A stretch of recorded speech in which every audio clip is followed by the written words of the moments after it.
This is Ready, Set, Reiki, a podcast about Reiki, the universal energy life force, from the curious beginner to the seasoned master teacher, welcoming all systems, all lineages, and all levels.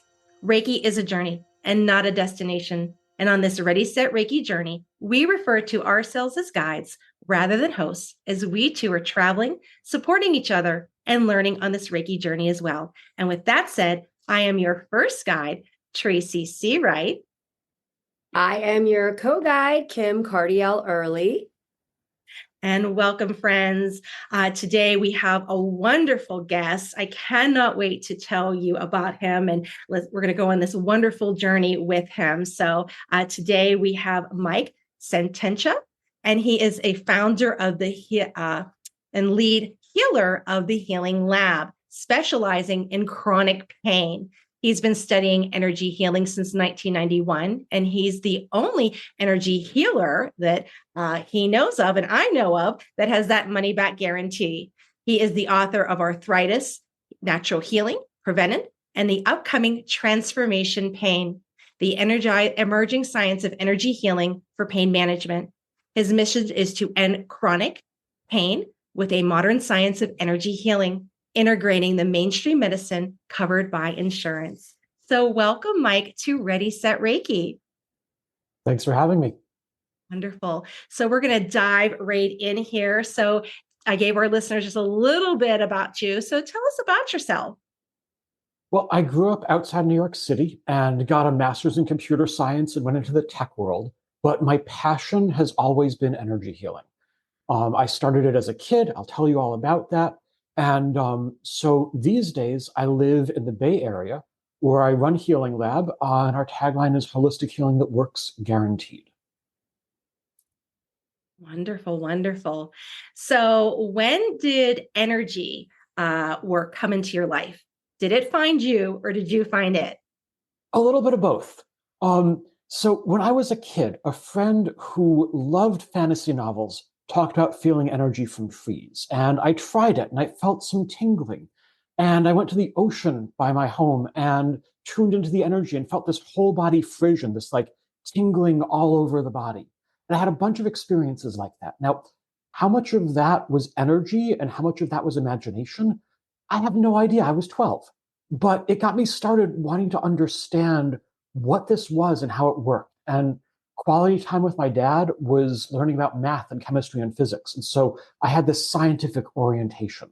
And I developed techniques for like, how do I observe energy and how do I understand it? Then in my 20s, I was partnered with a woman who had chronic knee pain. She was a bit older than me. She had used to run and she had to give it up because her knees would ache too much. That was before we met, she'd given it up. And whenever we'd go dancing, because we did swing dancing, or she'd garden or whatever, her knees would ache. And I was like, I've been messing around with energy for a decade. Like I've always felt it, right? Let me see what I can do for you. And so I would read the energy of her knees, and I would read the energy of my healthy knees, and I'd adjust the energy of her knees to look like the energy of my knees, and her pain would come down. And then the next day, she'd have knee pain again, and I'd do it again, and her pain would come down. And I did this every day for 3 months, like 100 sessions. And after that, she wasn't having aching when we dance or when she'd garden, and she was able to start running again for the first time in years. And so that was kind of my first experience with energy healing. I got more into it, just doing it more for friends. I worked with her. She developed chronic hives at one point, and I was able to help her out. And then in 2014, I learned that she had cancer. We had broken up and lost touch, but I became one of the people who was helping take care of her and developed some healing techniques designed to help her with the pain from chemotherapy and the insomnia that she was having. And she started having less pain and she started sleeping better. And in 2015, after 2 rounds of chemo, she ultimately died of cancer. And I mourned, but reconnecting with her, she had always believed in what I did even more than I did, right? I was seeing the results, but she was feeling the results. And she had always wanted me to share this with people. And that inspired me to start Healing Lab. Initially, I thought I'd be doing the research. And then as I met some wonderful researchers, especially Melinda Connor, I learned one, that they know more than I ever want to about the statistics for placebo-controlled trials. And two, what the world needs is not another researcher chasing a tiny, tiny pot of money. What the world needs is an industry partner to help fund and drive the research. And so that's what I've been building for the last 9 years. Beautiful, beautiful. What a wonderful story. I love it. Wow. Amazing. That was so wonderful that that woman was able to connect with you and that you could help her. Wow. Wonderful. So, founder of the Healing Lab, author, as you are out and you are being of service to so many people, what is a common misperception about your work? You know, people often think that energy healing is just totally woo, that there's no basis for believing in this. There's actually been about 50 years of scientific research on this. So when I was first starting Healing Lab, right, coming out of that experience with her name was Lisa, coming out of that experience with her, and like feeling this need to start it, but also feeling so much resistance. And I had to ask myself, how confident am I that all of those experiences with friends were the result of energy and not the result of placebo, right? Mm, Mainstream science says this stuff doesn't exist. There's no mechanism of action for it in today's chemistry or physics or biology. So it's a big leap, right? And I wasn't one that I was willing to take just on my personal experience. And so I started reading the research. And I was really only expecting some case studies that could just as easily be placebo, but I was blown away. There's research on water. You do energy healing to water, it changes the infrared reflectivity and the pH. That's William Tiller and Stephen Schwartz. There's research on cell cultures. You take E. coli, you heat it up to the point where it's almost dead. That's called heat shocking. And then you do energy healing on it. And the E. coli that gets the energy healing recovers, and the E. coli that doesn't dies. E. coli doesn't know what you're doing. There's no placebo there. And there's also that was Beverly Rubik. There's also research on animal and human cell cultures with tremendous results. There's plant and animal studies. Gloria Gronowitz took mice with cancer. The mice that got energy healing, the cancer did not metastasize as much. Um, One of my favorite studies is from Melinda Connor. She took plant clippings, put them in water. The plant clippings that were just plants in water all died within the first month. mm. The other half got distance healing. The people weren't even in the same room. And you might think, okay, did it live 10% longer? Did some of the plants die quickly, but some of them lived a little longer? No. All of the plants that got the energy healing lived for the full 90 days of the study. So there's this complete separation. Everything died within 30 days. Everything that got energy healing lived 90 days. I love that result. The best research is Yeah, where you don't even need statistics to know it worked. right. Um, and then there's a ton of research on humans also. Placebo-controlled trials have shown great results for pain, stress, and anxiety. And most recently, last year, William Bengston did the first double-blind placebo-controlled trial. They did energy healing on water, put the water into capsules, and then just followed a standard double-blind study. And what that found in that study, people with COVID-19 had a reduced intensity and duration of symptoms. So really exciting stuff. And it got me out of that resistance and out of that self-doubt and to say, wow, this stuff really, it works on inanimate matter and cells and plants and animals and humans in placebo-controlled trials. And then I wasn't saying I was doing this unique thing. I was saying, well, this thing exists. It's out there in the world, and I can do it too. And I'm just especially good at certain things. So it was a huge part of getting me going. Beautiful. So I love how you framed it in that way to kind of suit it for you, right? To move Thank forward. you. I love that. I love that. And there's some people that need that. That's how their brain works. They need to have the evidence. So to Hmm. have that, to back that up. Yeah. So again, when you made that comment about the misconception with woohoo, it kind of, okay, I'm going to give it a try. They need that little boost to take that first step. So thank you. I think skepticism is the correct stance to take on energy healing, right? And more than half of my clients are skeptics. I routinely have people tell me, I don't believe in energy healing. The only reason I'm trying it is because of the money back guarantee. And then I routinely have those people, they come in, they do the session, and then a few days later they text me and they're like, oh my God, I feel so much better. I'm becoming a believer, right? And I love that. It's so Right. cool. And it's so great being able to help people who might not have otherwise gotten that help. Right, right. And I like how you add in the money back guarantee. That's Mhm. really showing you, hey, let's give it a try. What's it going to hurt, right? Exactly. You won't have to pay for it, right? You'll get a nice relaxing session.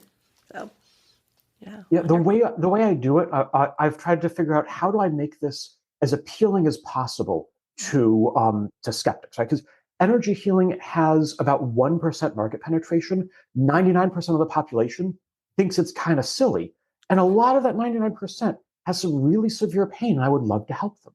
And Right. so the way we do it is super simple. There's no upfront payment. You come in for a session. We send you an invoice afterward. If you like the results, pay the invoice. If you don't like the results, don't pay the invoice. Even if you get a little better, but it's not as much as you expected, don't pay the invoice. No hard feelings. And that makes people feel so safe to give it a try. Right. They know there's no hoops to jump through or anything like that. And so they come in and discover they really like it. And that's great.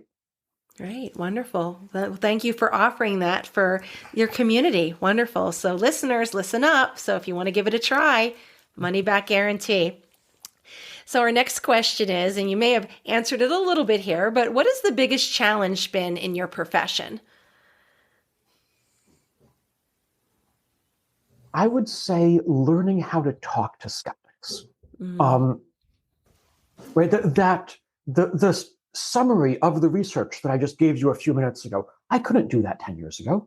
mhm. Um, right? It's learning how to talk to skeptics, welcome the skepticism, empathize with the skepticism, not be dismissive, and also not feel threatened myself.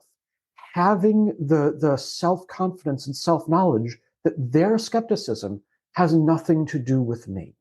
Um, and That's been a challenge, but it's been a wonderful source of growth also. Wonderful. Wonderful. And again, you're framing it so beautifully. Growth. I Thank love you. it. I love it. So with that growth, what is something that you wish your younger self knew about your current profession? Hmm. I would say I wish my younger self knew to not be so hung up on short term growth, um, to focus on becoming the person who could create this healing practice rather than on any one session or one client or one sales opportunity, right? Work through that resistance and that I grew up with a lot of shame around energy healing. Right? I think we all did growing up with this culture of skepticism, Mm-hmm. but my father was the kind of atheist who would make fun of psychics and religious people. So I grew up with even a little more of it than most people. Yeah. And I wish I knew to like take the time to just work through that and release that and become the person who could make this happen rather than like stressing out about revenue in the first year. Very good. Yeah. So our next question is, when it's time for you to get your energetic tune up, what do you look for in an energy worker or an energy practitioner? Well, typically I do it myself, but what I would recommend if you're looking for an energy healer is someone with a guarantee, right? Um, Certifications are great, but they just mean that that person learned studied the thing. It doesn't mean that that system is going to work for you. And it doesn't mean that that person is executing that system as well as their teacher. Um, Someone who has a money back guarantee, it shows that they stand behind their work. And also, nothing works for everyone, right? What I do doesn't work for everyone. I routinely it's not giving a refund because they don't pay in the first place, but I routinely say, hey, I'm real sorry this didn't work for you. Best wishes on the next thing. And the only honest approach is to say nothing works for everyone. And that's fine. So look for someone where you can try it for yourself, see if it works for you, and only pay after you've realized that it does work for you. That's what I would look for. All right. Beautiful. Beautiful. I always tell people to find their Goldilocks. They're just right. Right. Mhm. there'll be something out there that works for them. So yeah, very good. So what advice would you give someone who is just entering this profession? This one I'm going to need us to edit a pause because I had something and oh, now I know what I got. Okay. Okay. Thanks for editing. Um, Track your successes and your failures. If somebody gets results, keep track of that. Because on the days when, like, I've been doing this for a long time, and still on days when someone doesn't get results, um, like, I take it personally, right? Like, not in a way that I want to put it on them, but just like I feel down, right? I mean, you know what they say: do something you love, and you'll work way too hard and take everything way too personally. So first, track your successes. And I have a mood tracker. And I kind of track how well did sessions go that day. And so then I can look back at my calendar and be like, wow, yeah, today was a lousy day, but you know what? The last 3 months were great. Uh-huh. But the flip side of that is also track your failures. Don't dismiss them. Don't be like, well, that person didn't believe in energy healing. Hey, it should work even if they don't believe it. Don't be like, oh, energy works in mysterious ways. Hey, there's always a way that we could improve to become more reliable. So whenever something doesn't work, try to figure out what you can do better next time to make it more and more reliable. And that's how I got to the point where people only pay once they're satisfied. So yeah, track the successes, track the failures, improve. Wonderful. Oh, good advice. That's great advice. I love it. So, what books do you recommend? I know you are an author, so you can include your books in this as well. One of my favorite authors, and this is a business author, is Simon Sinek. He's you might know him from he has a TED talk that's popular on YouTube. Start with why. I Yes. love that approach to talking about your values and what drives you to do your business. I like Seth Godin. He's another marketing writer. I'm just going to assume we'll mark it out, or we'll edit out a pause. Um, I'm thinking about if I have like some personal growth authors that I like, but I don't necessarily. Um, and then I just want to promote my book. It's Transforming Pain: The Emerging Science of Energy Healing for Pain Management. It comes out later this year, and it might already be out by the time this goes live. And it goes into the science of energy healing, why energy healing will drive the next scientific revolution, and what we can do to help make energy healing mainstream, widely accepted, widely used, and covered by insurance. Beautiful, beautiful. I love that. Thank you for sharing that with our listeners. So, this bookshelf of mine is just getting packed up with all these wonderful recommendations, and I'm certainly going to go out and get yours. So, very interesting. Thank you. So, what other modalities do you offer? So, Healing Lab, in addition to energy healing, we do nutrition consultation. We Okay. have a wonderful, she's a registered dietitian, Alyssa Broadwater. She has an MS in being a dietitian. When I was bringing her in, I must have interviewed like 20 or 30 nutritionists. Wow. And what I was looking for was someone who could speak to the science of nutrition, just like I like being able to speak to the science of energy healing, right? And I wanted someone who could talk about supplements and dietary choices and the mechanism of action and the biochemistry and the research behind it.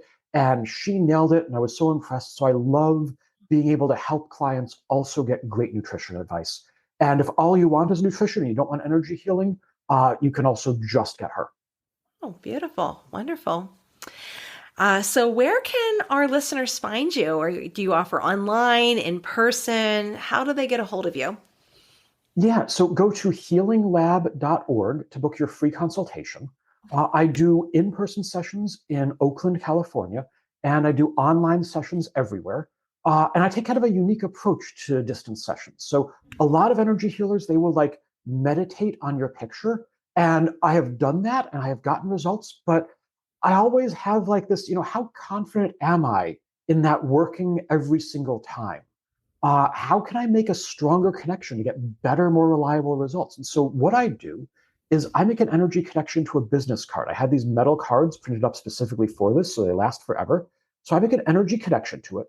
I mail it to the person. It still has my energy in the card when it gets there.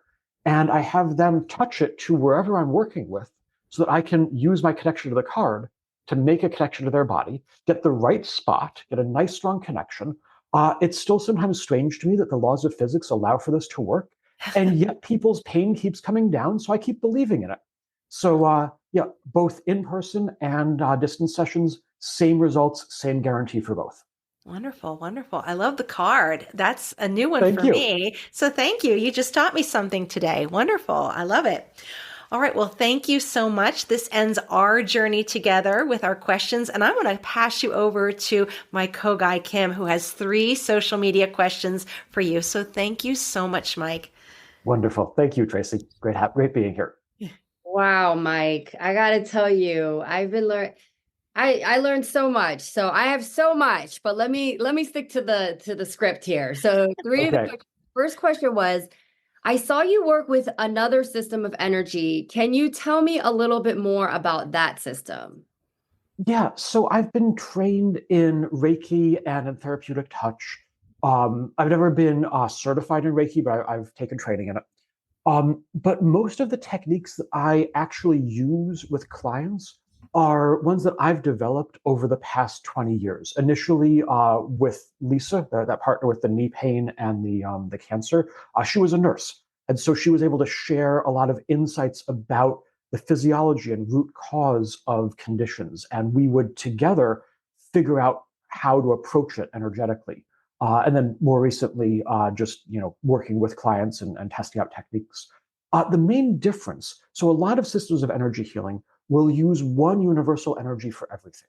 And that's great because it's relatively fast to teach, right? If you need to teach how to do one thing, you can get a lot of people with that skill very quickly. And it's great. I mean, there's wonderful research on Reiki. It helps people. We need more people who know this. Um, and I take a slightly different approach. I will dial in just the right energy for each tissue involved in a condition. So if I'm working with frozen shoulder, say, which I work with a lot of clients with frozen shoulder, what's going on is there is a sheath that wraps around the muscle fiber, and this sheath gets inflamed. Well, I have some energy designed specifically to work with inflammation, and I tune it to the energy of that muscle sheath. Um, and then separately, when nerves signal pain over and over, they learn to signal pain better and better. That's what chronic pain is. It has a unique physiology and a unique energy signature. And I will align to that energy signature really precisely and suppress it. And for so many of my clients, what keeps happening is their pain comes down in less than a minute. And so by focusing on individual tissues and tuning the energy to just exactly what's going on in that tissue and that condition, it lets me get stronger, more reliable, more guaranteeable results. Yes, like my mom has chronic back pain. So that's Mhm. what I tried to do is focus on the tissue that is Yeah. not there and focus on the tissue growing. So when you talked about your friend who had that itch, Mhm. and instead of like as a Reiki practitioner, I focus on, okay, let's see what's going on energetically with, but when you were like talked about how you went to the root of it, and I was like, oh, Mhm. like that. I was like, Yeah. okay. Because that's kind of like the idea I had with my mom, but I never like did it or tried it. You know what I mean? Or really went. So Yeah. thank you for the There's inspiration. a bunch of extra techniques involved in taking that intention and being able to turn it into something that you can reliably execute on it. And that's a lot of what I spend my time on is figuring out how to take that goal of focusing on a specific tissue and aligning the energy to what's going on with that tissue and turning it into something that reliably works over and over. Yes, that is awesome. Okay. Question number 2. Can you give me an example of how I can build my confidence through energy games? Yeah, I love playing energy games with my students. So I started this back around when I started my professional practice. And the idea is, if you close your eyes and visualize, a light or whatever represents energy to you, and you expect to feel tingling, and you breathe deeply, which hyperventilates a little bit, which creates a tingling in the body, you will probably feel a tingling. And I always wondered, is that really energy or is that just tingling. And I knew my students were doing that also. And so what I started doing was playing blindfolded energy games. So here's the first one that I do in all my beginner classes. You partner up, one person sends, the other receives. The receiver closes their eyes or wears a blindfold, but holds out both their hands. The sender randomly picks a hand. We have them flip a coin, so it's truly random. So you're not trying to like guess and oh, he did the left hand twice, he must be doing the right hand. Just it's random. Send the energy. Don't tell him which one it is. Don't touch him. When you say I'm sending the energy, stand in the middle of their body, not like off to the side, and just get him to feel the energy. And this is understandably really difficult for people when they start. Even people who have experience with energy, usually they're really good at sending, but they struggle with receiving just like everyone else because nobody practices this way. But the great thing is that after about an hour of training, people are reliably detecting the energy. And I noticed this change in folks after doing this exercise, right? Where they came in psyching themselves up to believe, right? We can say, I believe in energy in the way that I believe I'm going to do a good podcast, right? Like I'm telling myself that because I want to believe it, but like, right. And then My you can thoughts are also believe in powerful. energy. Exactly. You can also believe in energy in the way you believe in gravity, where like, if I take my phone and I drop it, I believe it's going to fall. Not because I'm convincing myself it's going to fall, but because that's just how the world is. And the tremendous thing about doing these blindfolded energy games is it moves people from that first psyching yourself up kind of belief to that second, oh, this is just how the world is. This stuff really is real, and I can move it and I can feel it. And I love helping people get that confidence. That's awesome. Yeah, that is awesome. Okay, so the third question is, what is a technique I can use to strengthen my distance healing? So when I first started doing distance sessions, actually, so I'm just gonna let you edit out for a sec.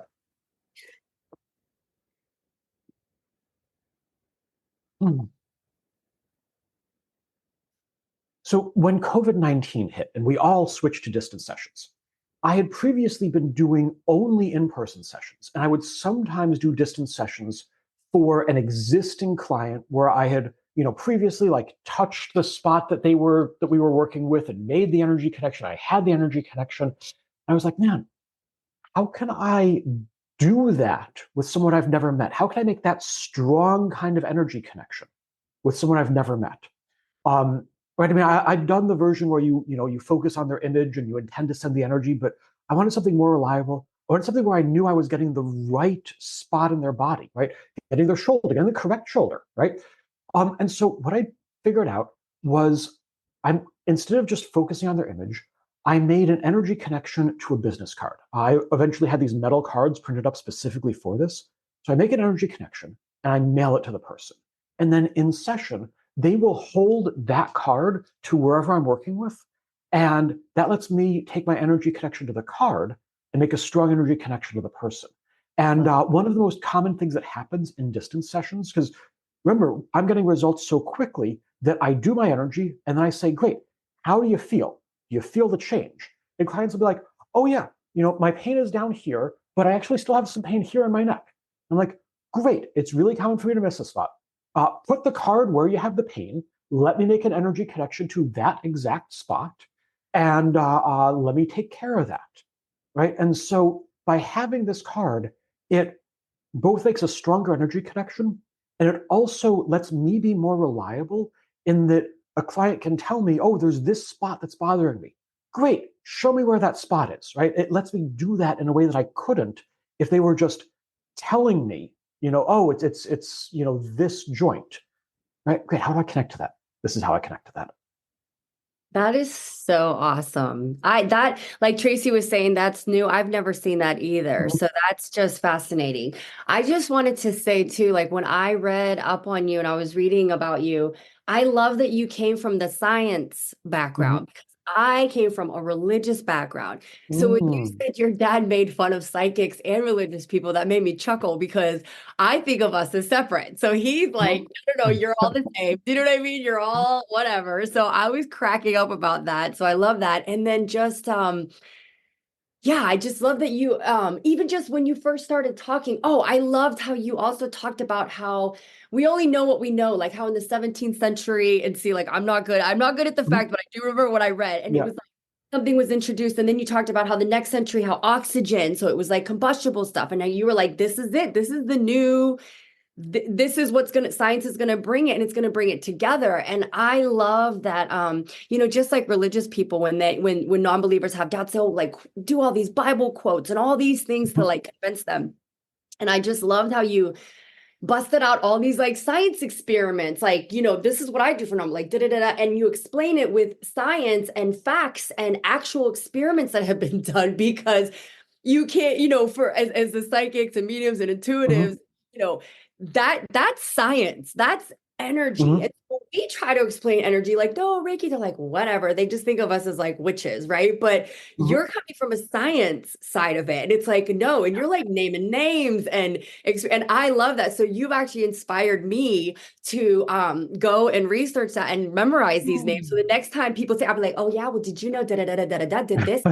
Water. Did you know that? Because that's energy. Do you know what I mean? So this I way, love I actually that. found that I did some scientific research on this, people. You know what I mean? So thank you, because and I knew these experiments had been done, and just Mhm. listening to you though, when you explain it and talk about it in a scientific perspective, Yeah. it just, I love it, because I believe it. You know what I mean? And it, Thank and it you so validates much. what I do more, so thank you, because I'm actually also as a teacher, I loved those energy games that you talked about. Mhm. And that's definitely something I'm going to incorporate, because I do like intuition exercises, Yeah. and I do with the candle. I have them play with the Mhm. candle, but with other people, Yeah. feeling the energy. I love it. I And one agree. last thing before I pass the mic, or if you have anything else to add, I'm going to Well, add. But that 11-year-old friend, because you said when he lost interest, I was cracking up. You're like, yeah, so he got me all into this and had me feel this tree, but then he lost interest. So I kind of like forgot about it. And then I met this yeah. woman in my 20s.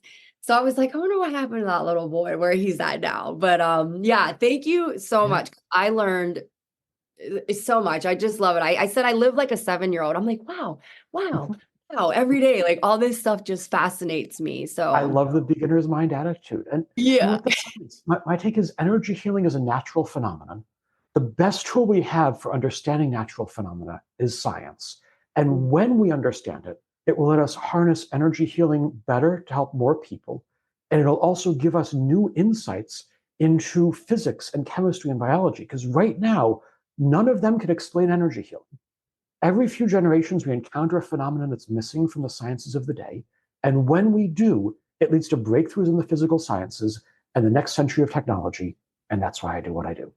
Yes, that's what it was. You said it better than I did. I have a lot of practice. Yes, yes. But is there anything else that you have to add? More little drops of wisdom you can give us before I pass it back to our other guide? What else do you have to Um, add? yeah, let me go over the scientific revolutions. This might be fun for folks. So every few generations, humanity encounters a phenomenon that's missing from the science of the day. 100 years ago, that was quantum physics, and everybody knows about the bizarre behavior of photons. But what most people don't realize is quantum physics gave us transistors, which is the basis for computers and phones and the internet. And those are pretty good. 100 years before that, when alchemy was a science, the theory of combustion is that wood contained phlogiston, and that the flames were phlogiston leaving the wood. Now, you've probably never heard of phlogiston because it doesn't exist, but that was the alchemical theory at the time. And Anton Lavoisier, in the 1800s, he weighed different materials as they burned. Um, and he discovered phlogiston theory says everything weighs less, right? It lost the phlogiston, so it weighs less. He discovered that magnesium weighs more when it burns. Now, you and I know that's because magnesium oxide is a solid, and so the magnesium has picked up oxygen atoms and it weighs more.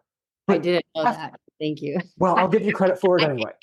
But half of those words didn't exist back then. In fact, coming out of this research, Lavoisier coined the word oxygen. And this is widely regarded as the dawn of chemistry. And Oh, chemistry is pretty good. And 100 years before that, when people thought that diseases were caused by bad air and demons. Breakthroughs in glassmaking led to the first lenses. And Antony von Leeuwenhoek, he was a weaver, and he bought some lenses to do quality control on his thread to make better cloth. And then he turned around and he looked at blood and saliva and swamp water, and he was the first human to see single cell organisms. He called them animalcules, like animal molecule. And it was a long path, but that ultimately led to the germ theory of disease and modern medicine and antibiotics, which are pretty good. And so we encounter these anomalies, right? These microscopic organisms that nobody thought would exist, this magnesium weighing more, all this bizarre stuff with photons. We encounter these anomalies. And then 100 years later, we come to understand it. And it gives us the technology of the modern world. We are 50 years into researching energy healing. So we're halfway through that 100 years to understand it. And when we understand it, it'll lead to breakthroughs in physics and chemistry and biology in the next century of technology. And that's what I'm doing. And I will no longer be called a witch. No, I'm just kidding. That's right. Yeah. Thank you. And I have to say too, like, I was not a good student. I've always been into the woo-woo, but you have really sparked an interest in me in getting to dip in more into like chemistry. And my kids are little, they're only in kindergarten and first grade. So I know as they're going through school and they're also like learning these things, I really feel like I'm going to have like a revolution in my education because I'm going to be a little bit more focused and interested, you know, and now because you're applying it to something that I understand and that I like. Oh, okay. Let me go back to the chemistry stuff. So thank you. I love that. Yeah, I'm going to tap into that. So, because I wouldn't have before, but because you applied it to energy, I'm like, there's something there. I'm going to go educate myself. So thank you. I love that. Thank you so much. I'm going to pass it back to my co-guide, Tracy. Thank you so much. It was awesome talking with you. Great talking to you, Kim. Hey, Tracy. Thank you, Kim. And thank you, Mike, so much. This has been truly educational, and it's going to be really wonderful for our listeners to hear about this, and especially for our curious beginners. We want them to know this so they don't have that misperception about what this is. It's backed up with science, right? So I love it. That's right. All right. Well, thank you everyone for joining us on Ready, Set, Reiki. If you would like your question featured on our show, just reach out to us through social media, email, or at www.readysetreiki.com. Also check out Feather Sister Wellness, where there's a variety of yoga classes, Reiki classes, and Reiki trainings. So thank you everyone for joining us. And this has been Ready, Set, Reiki, and I'm Tracy Seawright.